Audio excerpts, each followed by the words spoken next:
I'm Nicky Almasy, a photojournalist working in Asia for over 15 years. During this time I've had the opportunity to shoot the most exciting projects from architecture through culture to art and heritage. Through Photojournalist Diaries, I would like to invite you along this journey, so if you feel like it, please hit the subscribe button.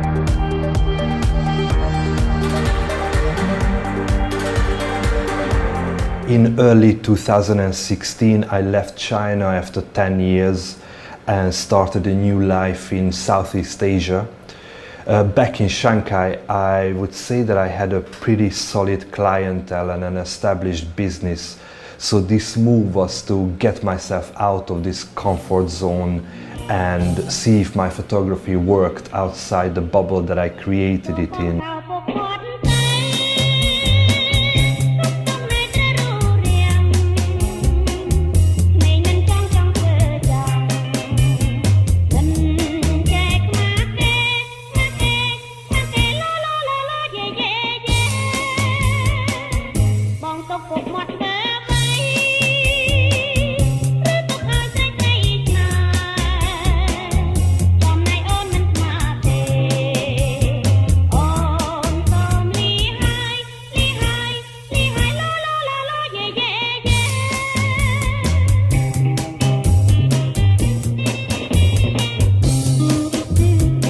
So I left everything behind and I started a new life in Bangkok, Thailand. And I had a thin lead with AirAsia, which later became my photojournalist position with the airline. But back at that time, it was nothing solid. It was just one of the freelance gigs that I was doing. Starting from square one in Bangkok was often soul-crushing because back in Shanghai, I was already an established photographer, and restarting in a city where nobody knew who the hell I was very, very challenging. But I like this kind of journeys because through them you not only get to know another culture, another city, but cliched as it sounds, you get to know yourself better. So I was going through these local shitty photography jobs in Bangkok, and what made it even more difficult, and I only found this out when I already moved to Bangkok, that the local photography market wasn't open to foreign photographers at all. They were only working with local talents. I started to target expert magazines immediately, but never got a response, and I started to get desperate and frustrated until this really cool project fell into my lap.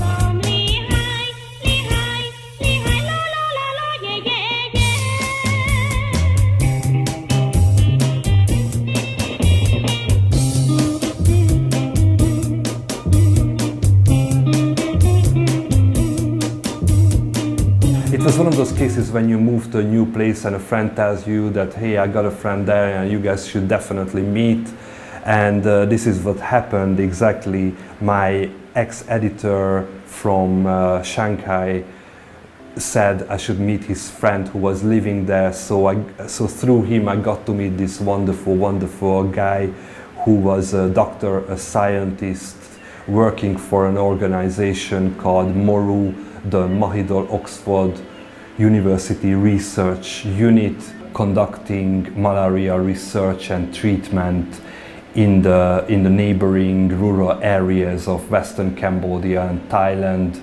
And basically he told me that, look, we're trying to document things with these shitty cameras and we are struggling to edit them together, so why don't you come and join us? He was dead serious. He phoned me the next day, and in a matter of days I got to be introduced to the MORU team in Bangkok, and within weeks they picked me up from my house, and along with another Malaysian doctor, we were driven to Western Cambodia, and it all started there. After crossing the border, everything dramatically changed. I mean, it was a brand new scenery. We were in Western Cambodia, where I've never been before. From the border, we headed to a village a few hours away called Valerium, which is a very, very small village with less than 100 people in it, and this was our first base. So we had two bases, one in Valerium and the other one closer to the Thai border in Palin Hospital, where they treated all the malaria patients.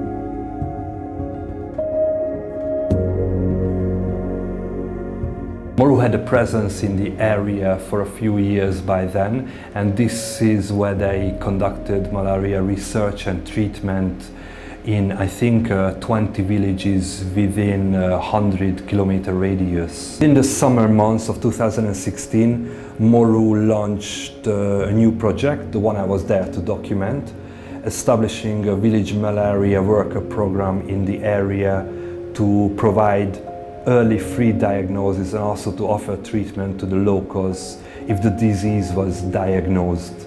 In Western Cambodia, malaria infections occurred mostly in rural areas among people working in the forests, which prompted Moru to set up its research center as close as possible to where the infections were taking place, right at the heart of the hinterlands.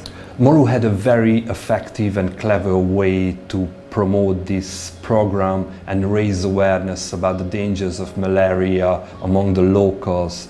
So what they did was they organized these small festivals, traveling from village to village by their local helpers and community leaders, and persuaded people to participate with traditional songs and sketches and stuff like this, and all the performances had one thing in common: they were all only about malaria. They were really entertaining actually, and it was working very, very well. I mean, I had my favorites. For example, there was this sketch that was performed in every village. The story was about two farmers who worked in the fields, and one of them got drunk, and at night when he fell asleep, he didn't use any mosquito net, no protection. So at night, these mosquitoes came, played by kids, and bit the one who was sleeping outside.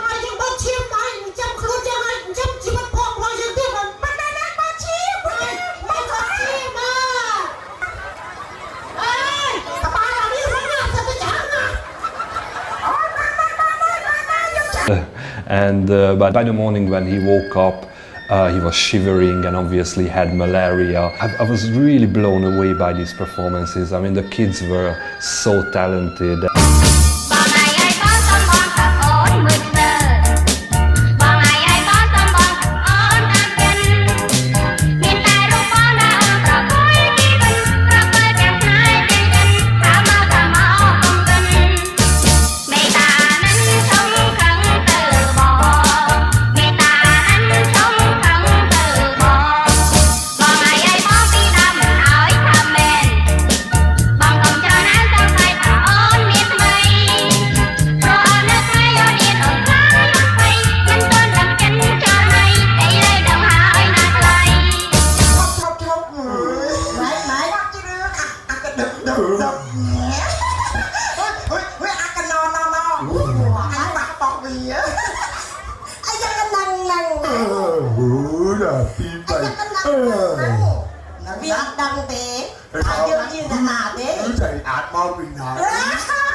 We had some pretty crazy difficulties too.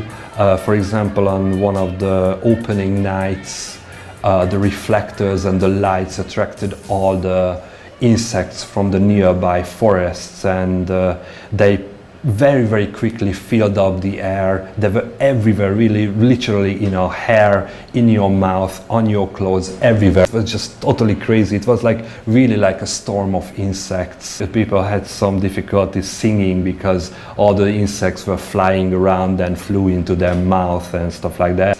I never forget that. But it was good for the recordings. I mean, it was very visual, interesting to shoot. Although I was in this high-risk, dangerous malaria zone, I had this sense of security around me because after all I was surrounded by these doctors who were armed with all kinds of medicine, and they were prepared for all kinds of situations, from injuries through stomach problems all the way to stuff like snake bites.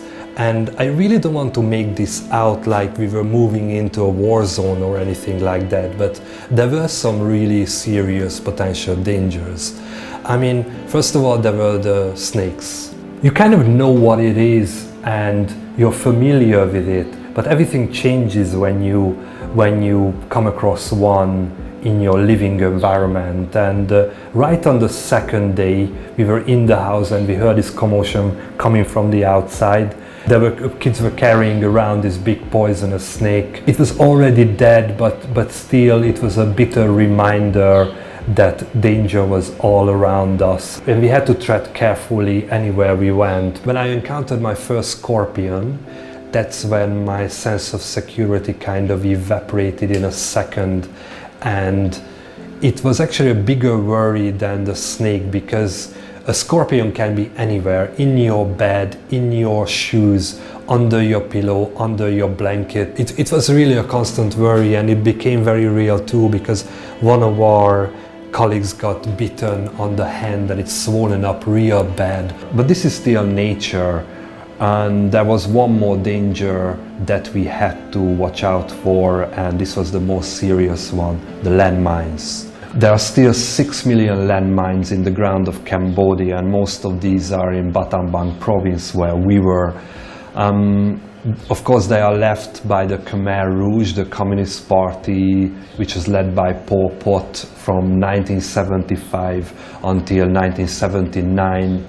And it was such a sad sight when we went to these villages, and without an exception, we came across these amputees, these people missing a limb or an eye, and children and pets and just everything. It was a very, very sad sight. Actually, there was this joke going around among the doctors about me, that they always said, "Nicky, careful wherever you go, because please don't be the second famous Hungarian photographer who died by a landmine." And they were of course referring to Robert Capa, who died I think in Vietnam in 1975 or something, when he stepped on a landmine. And I had to be careful with my drone too, because if I landed it in the wrong place, I couldn't retrieve it.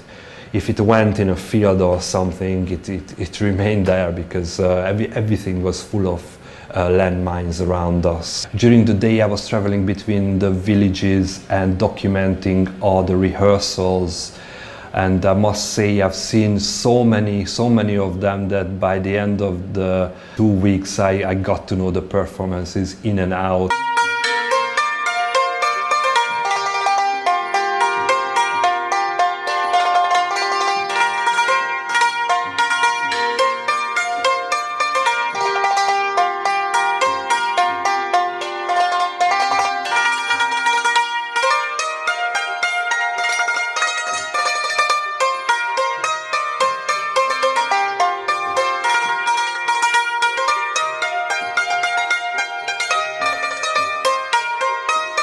And I came up with my personal project too, which I called The Children of Cambodia. When I had some time, as we were working mostly in schools or just in villages, Cambodia has these beautiful portraits, these beautiful children. So I started to take the portraits of children all over the villages. And what I decided that, okay, this is a long-term project, and I'm talking about 30 years maybe. if I'm still alive and there are books being published and printed in 2050, I want to go back to Cambodia and find these children and reshoot their portraits as adults and release a book that on one page they have their children portrait and on the other their adult portraits. Its dangers and adventures, the malaria shoots were incredibly useful to me because just before starting with Air Asia, it was a kind of rough introduction to Southeast Asia, perhaps the roughest introduction to Southeast Asia, and everything got easier after that. And to be honest with Moro, it benefited both of us. Before they struggled to convey their message at lectures and conferences, it was kind of filled with data and statistics and stuff. And the project we did together with my videos and my photography was there to give it a human face, a feature where people actually see firsthand what was going on in these villages. And it was incredibly effective. And for my photography, it was a departure from the glass and steel and concrete subject of China, and it was a shift to something more organic, like villages and jungles and stuff like that. So it was the perfect introduction to Southeast Asia.